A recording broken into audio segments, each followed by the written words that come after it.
Welcome to Islam for Dummies, the step-by-step guide to seeing how ridiculous attacks against Islam really are. Bismillah ar-Rahman ar-Rahim. This is a video response to the White Roses video, 3 Things About Islam. In their video description, it says, 3 surprising things you probably didn't know about Islam. Now, these 3 things are very surprising, especially to Muslims, because we've never heard of them before. As anti-Islamic propaganda, these ridiculous ideas are nothing new. Now, to refute the White Roses video, we have to go no further than their own sources and referenced Quranic verses. So now let's address their 3 false claims in reverse order. The White Roses' third false claim is that the Quran supposedly commands Muslims to lie about our violent goals using something called taqiyya. From the White Roses video description, following the link to one of their sources, the reference used to prove that Muslims supposedly lie to promote our religion says that taqiyya has something to do with the Shia minority. The vast majority of Muslims have never heard what the heck taqiyya is, so let's examine the Wikipedia reference from the White Roses video description. Taqiyya is a practice in Shia Islam whereby adherents may conceal their faith when they feel that they are under threat, persecution, or compulsion. So the 10% minority Shia may use taqiyya to conceal their faith in fear of direct harm. For example, Wikipedia cites the Quran chapter 16 verse 106, which refers to the case of Ammar bin Yasir, who was forced to renounce his beliefs under physical duress and torture. This is very similar to the Old Testament, where God commands Samuel to deceive people to prevent Saul from killing him. I will send you to Jesse the Bethlehemite, for I have provided for myself a king among his sons. And Samuel said, "How can I go? If Saul hears it, he will kill me." And the Lord said, Take a heifer with you and say, I have come to sacrifice to the Lord. So back to the White Roses reference, what's the majority Sunni point of view? While Sunnis agree that it's allowed to conceal the faith to protect their lives, they greatly differ with the Shia point of view. There is no such terminology as taqiyya in Sunni jurisprudence. Now let's watch the White Roses' first distortion of their own references about taqiyya. For non-Muslims, this principle, called taqiyya, is another surprising concept of Islam. As we saw from their own reference, for the vast majority of Islam, there is no such terminology as taqiyya. Now let's continue where we left off with the reference. Protecting one's belief during extreme or exigent circumstances is called ittirar, and this word is not specific to concealing the faith. For example, one is allowed to consume prohibited or haram food to protect one's life under the jurisprudence of ittirar. However, in no way does this suggest that this is used as a means to promote the religion. Now let's watch the White Roses' second distortion of their own references about taqiyya. Muslims are allowed to deceive non-Muslims if it helps Islam. Again, as we saw from their own reference, for the 90% Sunni majority of Islam, in no way does this suggest that this ittirar is used as a means to promote the religion. And even for the Shia minority, their vast majority Twelvers, according to Wikipedia's own reference number 6, according to Imam Khomeini, taqiyya is permitted only when one's life is jeopardized.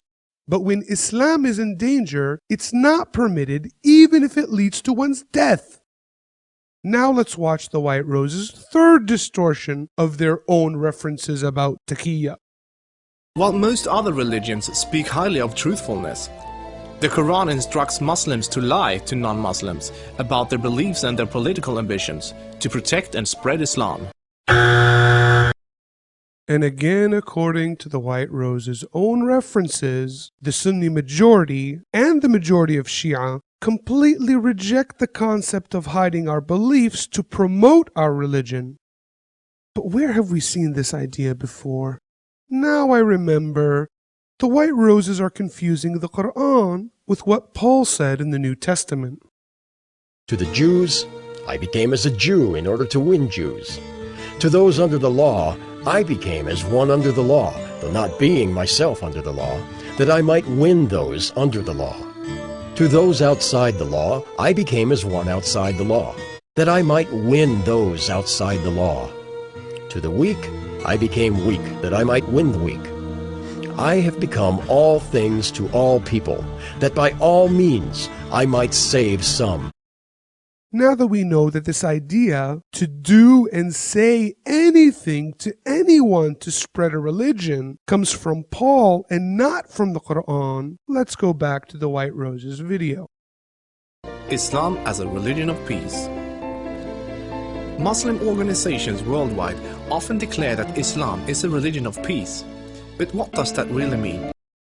Since their references said that Sunni Muslims and the Shia's majority do not lie to spread our religion, that really means that the White Roses' own references have just debunked their entire video.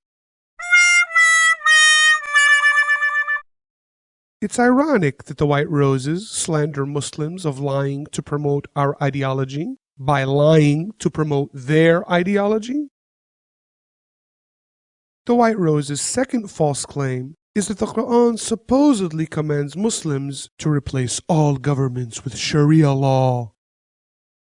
From the White Roses video description, following the link to their same source, we can see that their reference for Islam's supposed objective of establishing Sharia law is part of a sentence from the Quran chapter 8 verse 39, that religion should be only for Allah. Not only is the term Sharia absent from this entire verse, it's also not surprising that Islam haters can only quote a partial phrase of the Quran. The context starts in the previous verse, as shown in our video response to Geert Wilder's Fitna. Tell those who disbelieve that if they cease from persecution of believers, that which is past will be forgiven them. The omitted previous verse explicitly forgives religious persecutors if they cease and does not demand conversion. And fight them until persecution is no more, and religion is all for Allah.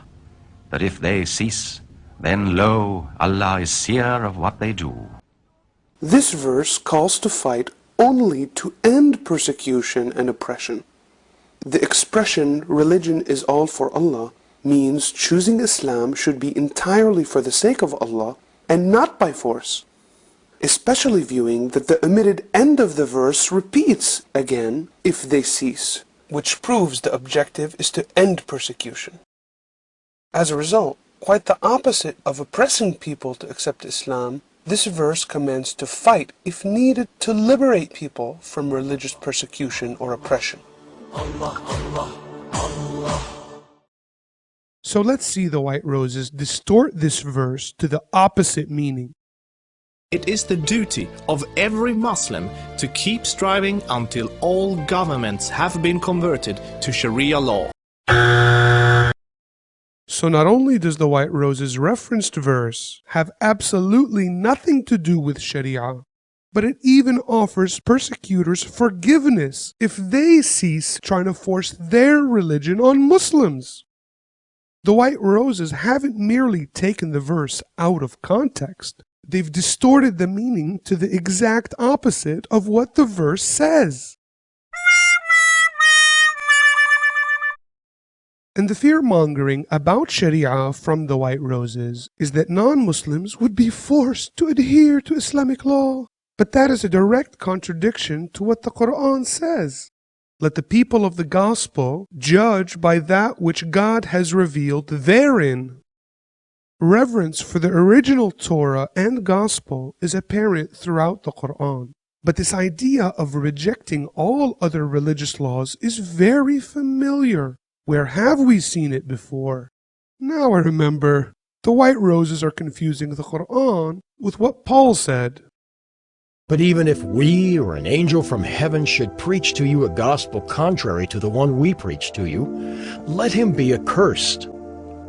As we have said before, so now I say again, if anyone is preaching to you a gospel contrary to the one you received, let him be accursed. Now that's what I call religious intolerance. The White Rose's first false claim is that the Quran supposedly abrogated peaceful and tolerant verses with violent verses later. From the White Rose's video description, following the link to their other source, we can see that the reference for the Quran's supposed abrogation of peaceful and tolerant verses is not from a single Islamic scholar or site, but from their own dishonest misrepresentations. First, they point out Quran chapter 2 verse 256 that there is no compulsion in religion in Islam, which they expect us to believe has been abrogated by which verse? Yup, you guessed it, the same verse we just showed to forgive persecutors if they stop trying to force their religion on Muslims. And not surprisingly, this hyperlink leads to 10 translations of the verse, not one of which contains their false translation of "fight them until only Allah is worshipped." The verse about no compulsion in religion was revealed to prevent some Muslims from trying to revert their children back to Islam after having vowed them to Judaism through a pre-Islamic custom. This verse cannot be abrogated as clarified by the end of the verse. And he who rejects false deities and believes in Allah has grasped a firm handhold. In other words, you're not allowed to force religion on people because it's an internal matter of belief. How on earth can we force people to believe something that they don't believe in? Look, there's nothing controversial about the concept of abrogation in the Quran, where a temporary law is replaced with a new law. An example in Islam is the gradual prohibition of wine for Muslims, where being intoxicated during prayer was prohibited, which was followed by the outright prohibition of wine. On the other hand, abrogation in Christianity is quite controversial. For example, even though the Messiah Jesus, whom Muslims revere, taught the law of Moses and the commandments, "Do not think that I have come to abolish the law or the prophets. I have not come to abolish them, but to fulfill them. For truly I say to you, until heaven and earth pass away, not an iota, not a dot will pass from the law, until all is accomplished." However, the Church radically abrogated the teachings of Jesus and the law of Moses by following the teachings of Paul. For we hold that one is justified by faith apart from works of the law. For Christ is the end of the law for righteousness to everyone who believes. Oh really? I wonder what the Messiah Jesus would have to say about that. Therefore, whoever relaxes one of the least of these commandments and teaches others to do the same will be called least in the kingdom of heaven. And according to the Messiah Jesus, that makes Paul and the Christian church least in the kingdom of heaven. And the fear-mongering about abrogation from the White Roses is that the Quran requires Muslims to make the jihad and kill or convert non-Muslims. Now, the greater jihad, which is defined struggle, is against the ego for spiritual purification and growth. Prophet Muhammad, peace be upon him, said, "The best jihad is that of speaking a word of truth to an unjust ruler." In the Quran, armed struggle is only allowed against an aggressor or to secure for people the freedom of religion. The Quran says, وَجَاهِدْهُمْ بِهِ جِهَادًا كَبِيرًا, and struggle against them with it, i.e. with the Quran, a grand struggle. So this grand jihad is explaining the Quran to non-Muslims. How else are we going to use the Quran to make jihad? By throwing it at people, hitting people over the head with it? In conclusion, being deceptive to promote a religion, intolerance of other religious laws, and the controversy of abrogation are big problems for Paul and the Christian Church, but not for the Quran. And based on how the White Roses dishonestly distorted their own references, It's really no wonder they couldn't quote a single source or Quranic verse throughout their entire video to support their ridiculous claims. It's really funny how the White Roses accuse Muslims of lying to promote our religion by lying through their teeth about Muslims and Islam. The White Roses are insulting the intelligence of their own audience. We sincerely hope you enjoyed this episode of Islam for Dummies, and we hope to see you again next time.